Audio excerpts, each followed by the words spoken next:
Ben. Chris, our mutual love of tacos inspired this medical question. If a clear vacations in Mexico, drinks the water, then spends the next week in the bathroom, how does the church respond?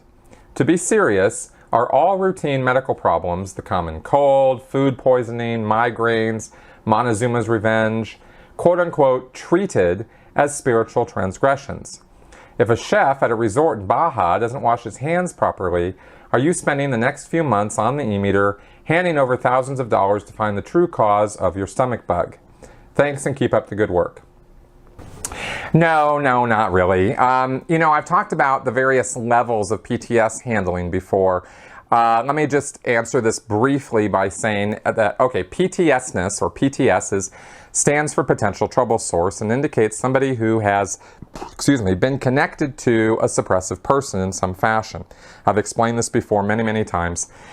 So there are levels or degrees of how to address a PTS condition.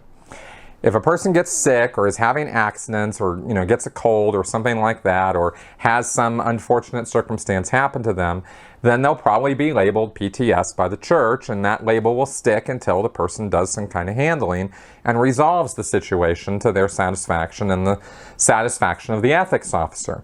This is usually done in ethics. This is not usually an audited thing. Doesn't usually require thousands of dollars of audited handlings in an auditing session. Instead, you go to the ethics officer, and the first level of handling will be what's called a 10-AUG handling. From the date 10 August, I think 1972 or something, is when the bulletin on this was written by Hubbard. And it's a sequence of steps that are done off the meter, very informally, to just find out, okay, who's the suppressive person in your life and what's going on, right?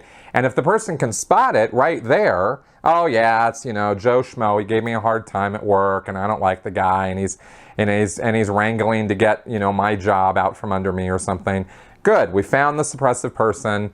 What's the handling going to be? Yeah, I'm going to go talk to my boss and da-da-da-da-da, and great, it's handled, it's done, and we're finished. That's the 10-AUG handling.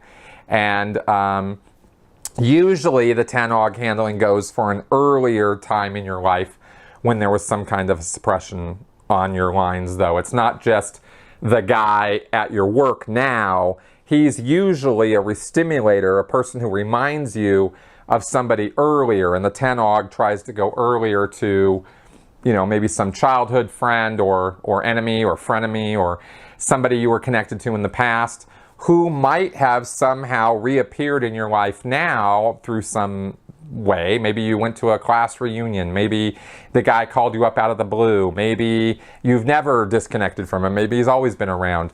Whatever the circumstance, you want to find, who the suppressive is, figure out some kind of handling for it that will make it so that the person's not suppressive to you now, and that's it. And if that can get handled and we're all resolved and you get over the cold, because of course this sort of thing takes time. So you go in and get the interview, you do the handling, and by the time you're done, you're over your illness, right? Or you're healed from your accident, or the circumstances of your life have changed and you're not under suppression anymore.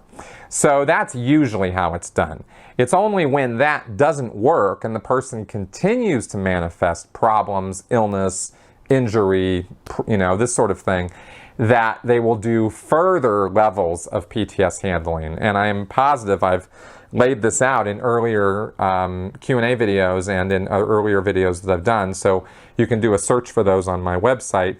There's a page called Critical Q&A Questions on my blog, and it's all the questions I've been asked, all laid out in sequence, and you can just do a Control-S search on that page. And I also did put a search box on my blog, so you can utilize that too and see what else I might have said about this. But that's basically how it works. If somebody's determined, somebody's got a chronic illness, got a real problem, keeps having issues, then they're probably going to get to the level where they're going to need to go from the ethics section over to the auditing section, and they're going to start getting auditing on their PTS condition, and that's going to cost them thousands of dollars to do. So that's kind of how that works.